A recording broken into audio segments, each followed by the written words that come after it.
आप सभी लोगों का स्वागत है आपके अपने ऑनलाइन इंस्टीट्यूट सक्सेस विद आशीष में। आज का हमारा जो सब्जेक्ट है, जो विषय है, जो हम आप लोगों को पढ़ाने जा रहे हैं, वह सब्जेक्ट है प्राचीन भारत का इतिहास।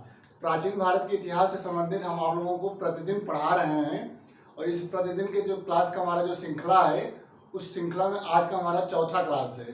तो प्राचीन भारत के इतिहास से रिलेटेड आज का जो क्लास है वह क्लास 4 है। क्लास 4 में हम डिस्कस करेंगे कि किस प्रकार से सिंधु सभ्यता की जो खोज हुई थी, तो ये जो है कहाँ कहाँ जो है स्थल इसके पाए गए। यानी भारत में जो पुरातत्विक विभाग के द्वारा इसकी जो है जो साक्ष्य के रूप में सिंधु सभ्यता से रिलेटेड जो साक्ष्य के रूप में जो स्थल प्राप्त हुए हैं, वो जो है भारत के किस स्थान पे प्राप्त हुए हैं और उस स्थल से साक्ष्य के रूप में क्या क्या प्राप्त हुआ है और किस राज्य से प्राप्त हुआ है। ये जो है एग्जाम से रिलेटेड जो है विषय है और एग्जाम में जो है क्वेश्चन इससे पूछा जाता है कि एग्जाम में क्वेश्चन पूछा जाता है कि जो है हल होता है, तो सर्वप्रथम जो है हल का साक्ष्य कहाँ प्राप्त हुआ। इसी प्रकार से जो है अग्निकुंड का जो है सर्वप्रथम साक्ष्य कहाँ प्राप्त हुआ, या जो है स्नानागार का जो है साक्ष्य सिंधु घाटी सभ्यता के किस स्थल से प्राप्त हुआ। तो इस प्रकार से क्वेश्चन पीसीएस के एग्जामों में पूछा जाता है और अन्य एग्जामों में जैसे यूपीएससी का एग्जाम हो या फिर वनडे एग्जाम हो जहाँ पे जीएस का रिक्वायरमेंट है, तो वहाँ जो है क्वेश्चन इस टॉपिक से पूछा जाता है।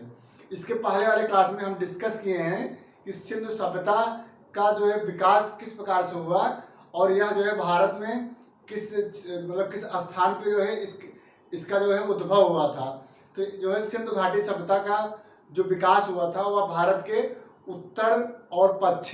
उत्तर पश्चिम क्षेत्रों पे अधिक मात्रा में सिंधु घाटी सभ्यता के होने का साक्ष्य प्राप्त हुआ है।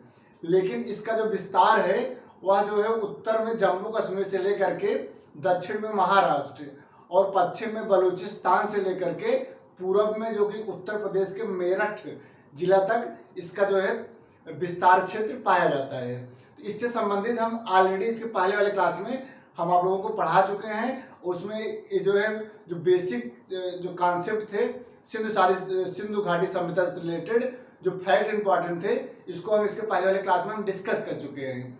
आज की क्लास में हम बताएंगे कि जो प्रमुख स्थल सिंधु सभ्यता से रिलेटेड जो प्रमुख स्थल साक्ष्य के रूप में पाए गए और क्या क्या साक्ष्य वहाँ पाया गया, इससे रिलेटेड हम आज आप लोगों को पढ़ाने चल रहे हैं। ओके, तो आज क्लास में हम एक बार पुनः आप सभी लोगों का स्वागत करते हैं और आप लोगों से निवेदन करते हैं कि आप लोग जो हमारे YouTube चैनल को सब्सक्राइब करके प्ले लिस्ट में जाके वीडियो को आप लोग देख लीजिए। उसके बाद जो हम इसके पहले वाला जो क्लास का वीडियो है उसको आप देख लेंगे तो आज का क्लास हमारा अच्छे से आप लोगों को समझ में आएगा। तो चलिए आज क्लास हम प्रारंभ करने चल रहे हैं। ओके, तो आज का हमारा जो प्राचीन भारत के इतिहास से रिलेटेड चौथा क्लास है और चौथे क्लास में हम डिस्कस करेंगे, आप लोगों को पढ़ाएंगे कि सिंधु सभ्यता के प्रमुख स्थल, यानी सिंधु सभ्यता से रिलेटेड कौन कौन से स्थल भारत में खोज जो इसका जो है पुरातत्विक विभाग द्वारा जो है अन्वेषण किया गया, इसका खोज किया गया, उसमें कौन कौन से स्थल सिंधु घाटी से संबंधित पाए गए और क्या क्या साक्ष्य पाया गया, उसको हम आप लोगों को पढ़ाने चल रहे हैं। ओके, तो सिंधु सभ्यता के प्रमुख स्थल के रूप में पहला जो हमारा प्रमुख स्थल है वह है हड़प्पा। तो हड़प्पा जो है जगह एक जो है स्थल का नाम है जहाँ पे हड़प्पा से रिलेटेड जो इसकी जो है विशेषताएं थी उसको जो है पाया गया। हड़प्पा की खोज सर्वप्रथम दयाराम साहनी के द्वारा 1921 ईस्वी में हड़प्पा सभ्यता का खोज किया गया और हड़प्पा सभ्यता के खोज करने के बाद, इसका अध्ययन करने के बाद यह निष्कर्ष निकाला गया कि हड़प्पा सभ्यता यह भी सिंधु सभ्यता से रिलेटेड एक स्थल के रूप में सिंधु सभ्यता के समय में इसका विकास हुआ था। ओके, तो हड़प्पा जो है 1921 ईस्वी में रावी नदी के तट पर हड़प्पा जो है स्थल जो कि सिंधु घाटी सभ्यता के एक प्रमुख स्थल के रूप में जाना जाता है, यह दयाराम साहनी के द्वारा इसको खोजा गया और यह पाकिस्तान के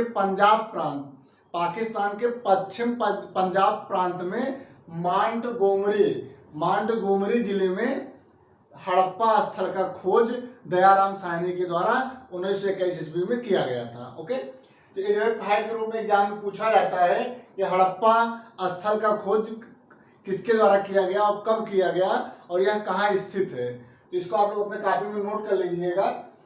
हड़प्पा जो है हड़प्पा स्थल या 1921 ईस्वी में दयाराम साहनी के द्वारा पाकिस्तान के पश्चिम पंजाब प्रांत में स्थित एक जिला जिसका नाम है मांटगोमरी जिला, वहीं पे इसका जो है खोज किया गया। और यह हड़प्पा स्थल जो है रावी नदी के तट पर स्थित था। यह अपने समय में जब सिंधु सभ्यता का विकास हुआ था तो अपने समय में यह हड़प्पा जो स्थल था एक प्रमुख नगर के रूप में जाना जाता था और एक बहुत बड़ा नगर के रूप में जाना जाता था। ओके, यहाँ से जो साक्ष्य के रूप में प्राप्त हुआ, जो हमारे वैज्ञानिक थे दयाराम साहनी के द्वारा यहाँ पे जो है अन्नागार के अवशेष प्राप्त हुए थे। अन्नागार यानी कि जो अन्न का भंडार होता था उसका जो है साक्ष्य के रूप में हड़प्पा स्थल से प्राप्त हुआ था अन्नागार। इसी प्रकार से सर्वाधिक जो मोहरें थी उन मोहरों का जो साक्ष्य के रूप में प्राप्त हुआ था सबसे अधिक हड़प्पा स्थल में प्राप्त हुआ था। ओके, मछुआरे का चित्र, सर्वप्रथम मछुआरे का चित्र हड़प्पा स्थल से इसके खुदाई के दौरान साक्ष्य के रूप में प्राप्त हुआ था। ये सब एग्जाम में पूछे गए क्वेश्चंस हैं और आगे आने वाले एग्जाम में पूछे जा सकते हैं। स्त्री के गर्भ से निकला हुआ पौधा, स्त्री के गर्भ से निकला हुआ पौधे का जो साक्ष्य है वहाँ पे जो है हड़प्पा स्थल से प्राप्त हुआ और इसको जो है उर्वरता का देवी के रूप में जाना जाता है। ओके, तो जिसे उर्वरता की देवी माना जाता है, उर्वरता के देवी के रूप में जाना जाता है। ओके, इसको आप लोग अपने कॉपी में इसको नोट कर लीजिएगा, एग्जाम में पूछा जा सकता है। नेक्स्ट है लोथल। लोथल जो कि भोगवा नदी पर स्थित है। लोथल कहाँ स्थित है? लोथल जो है भोगवा नदी पर स्थित है। इसका खोज जो है S.R. राव के द्वारा किया गया था। लोथल स्थल का खोज किसके द्वारा किया गया था? S.R. राव के द्वारा लोथल नामक स्थल का खोज 1955 ईस्वी में गुजरात में किया गया था। तो ये जो है लोथल जो कहाँ स्थित है? गुजरात में। और लोथल जो है गुजरात में स्थित है और इसका खोज 1955 ईस्वी में S.R. राव के द्वारा किया गया था। लोथल को जो है लघु हड़प्पा के नाम से भी जाना जाता है। लोथल को लघु हड़प्पा के नाम से भी जाना जाता है। लोथल जो है एक बंदरगाह के रूप में जाना जाता था और यहाँ पे जो है अधिक मात्रा में लोथल से अधिक मात्रा में यहाँ समुद्री व्यापार इसी से किया जाता था। तो ये कहा जाता है कि सिंधु सभ्यता का जो प्रमुख बंदरगाह था वह लोथल था। तो लोथल जो है एक स्थल के रूप में प्राप्त हुआ है जो भोगवा नदी के तट पर स्थित था और यहीं से जो है सिंधु सभ्यता के लोग व्यापार जो है विश्व लेवल पे करते थे, अंतरराष्ट्रीय लेवल पे करते थे। ओके, तो यहाँ से जो है बंदरगाह के साक्ष्य प्राप्त हुए, धान का साक्ष्य प्राप्त हुआ, बाजरे का साक्ष्य प्राप्त हुआ और फारस की मोहर जो फारस की मोहर थी वह भी लोथल से प्राप्त हुआ है। जब इसकी जो है खुदाई की जा रही थी तो उस समय इस जो साक्ष्य के रूप में प्राप्त हुआ है। अग्निवेदी का साक्ष्य सर्वप्रथम यह भी लोथल से ही प्राप्त हुआ है। ओके, इसी प्रकार से जो है सुरकोटदा भी जो है एक हड़प्पा एक सिंधु घाटी सभ्यता से रिलेटेड यह भी जो एक स्थल के रूप में प्राप्त हुआ है जिसका नाम सुरकोटदा है। सुरकोटदा कहाँ स्थित है? गुजरात में स्थित है। गुजरात में इसकी खोज जो है जगपत जोशी के द्वारा किया गया था। सुरकोटदा की खोज जगपत जोशी के द्वारा 1964 ईस्वी में किया गया और सुरकोटदा में जो साक्ष्य के रूप में प्राप्त हुआ है वह है घोड़े की अस्थियां। एग्जाम में पूछा गया है कि घोड़े की अस्थियां सिंधु घाटी सभ्यता के किस स्थल से प्राप्त हुआ है? तो यह जो है सुरकोटदा नामक स्थल से घोड़े की अस्थियों की प्राप्ति हुई है। ओके, नेक्स्ट है मोहनजोदड़ो एक प्रमुख हड़प्पा सभ्यता से रिलेटेड एक प्रमुख स्थल के रूप में जाना जाता है और यह जो है इसको जो है मृतक टीला के नाम से भी जाना जाता है। मोहनजोदड़ो को जो है मृतक टीला के नाम से भी जाना जाता है। सिंधु नदी के तट पर जो है मोहनजोदड़ो का स्थल जो है यह सिंधु नदी के तट पर स्थित है और यहीं पे इसकी खोज की गई थी। और यह जो है पाकिस्तान के सिंध का लड़काना जिला में, पाकिस्तान के सिंध प्रांत के लड़काना जिला में मोहनजोदड़ो की खोज किया गया था। राखाल दास बनर्जी के द्वारा 1922 ईस्वी में इसका खोज किया गया। राखाल दास बनर्जी के द्वारा 1922 ईस्वी में मोहनजोदड़ो की खोज किया गया। और मोहनजोदड़ो की खोज कहाँ किया गया? यह पाकिस्तान के सिंध प्रांत के लड़काना नामक जिले में इसकी खोज किया गया था। विशाल अन्नागार, सबसे बड़ा अन्नागार का जो साक्ष्य प्राप्त हुआ है वह मोहनजोदड़ो में प्राप्त हुआ है। विशाल अन्नागार, यदि अन्नागार की बात आए कि सबसे पहले अन्नागार के साक्ष्य कहाँ प्राप्त हुआ है तो वह हड़प्पा में प्राप्त हुआ है। लेकिन यदि विशाल अन्नागार की बात हो कि विशाल अन्नागार के साक्ष्य कहाँ प्राप्त हुआ है तो वह मोहनजोदड़ो में प्राप्त हुआ है। ओके, कांसे के नृत्यरत जो है नारी, कांसे की नृत्यरत नारी की जो साक्ष्य प्राप्त हुआ है वह भी जो है मोहनजोदड़ो से प्राप्त हुआ है। मुद्रा पे अंकित पशुपत नाथ का जो साक्ष्य प्राप्त हुआ है वह भी मोहनजोदड़ो स्थल से प्राप्त हुआ है। और इसको जो है शिव की जो है प्रतिमा के रूप में भी जाना जाता है, शिव की मूर्ति के रूप में भी इसे पशुनाथ को जाना जाता है। इसके आगे जो है चन्हुदड़ो, यह भी एक हड़प्पा सभ्यता से रिलेटेड एक स्थल है और इसकी खोज जो है यह भी जो है सिंधु नदी के तट पर किया गया था।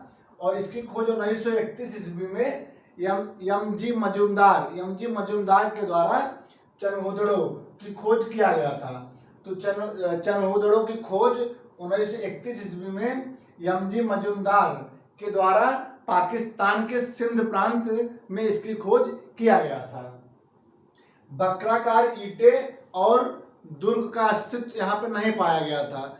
ये क्वेश्चन पूछा जाता है कि किस स्थल से दुर्ग का अस्तित्व नहीं प्राप्त हुआ था, यानी कि जो दुर्ग होता है इसका साक्ष्य के रूप में अस्तित्व का प्राप्त नहीं हुआ है। कहाँ से? चन्हुदड़ो से। क्वेश्चन पूछा गया एग्जाम में। यहाँ से जो है बक्राकार ईंटे के साक्ष्य प्राप्त हुआ, चन्हुदड़ो से बक्राकार ईंटों का जो है साक्ष्य यहाँ से प्राप्त हुआ है। ओके, इसी प्रकार से जो है आगे हमारा कालीबंगा, यह भी जो है सिंधु घाटी सभ्यता से रिलेटेड एक स्थल के रूप में प्राप्त हुआ है जो घंघर नदी पे स्थित था, या जो है घंघर नदी पे स्थित था।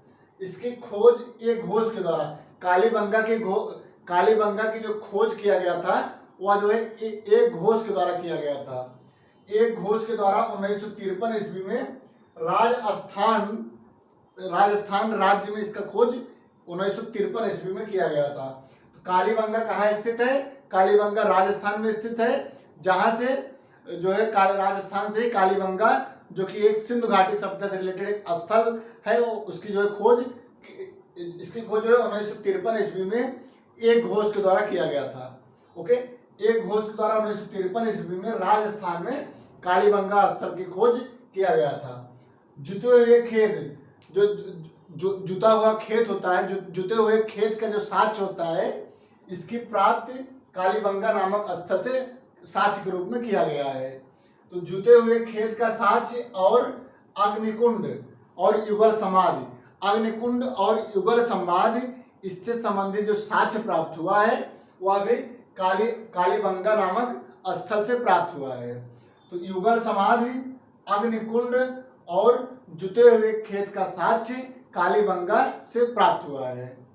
ईंटों से निर्मित चबूतरे, ईंटों से निर्मित जो चबूतरा होता है इसका भी प्राप्त जो है साक्ष्य के रूप में प्राप्त कालीबंगा नामक स्थल से वैज्ञानिकों द्वारा किया गया है। ओके, नेक्स्ट है बनवाली भी एक सिंधु घाटी सभ्यता से रिलेटेड एक स्थल के रूप में प्राप्त हुआ है, जिसकी खोज जो है हरियाणा में आर.एस.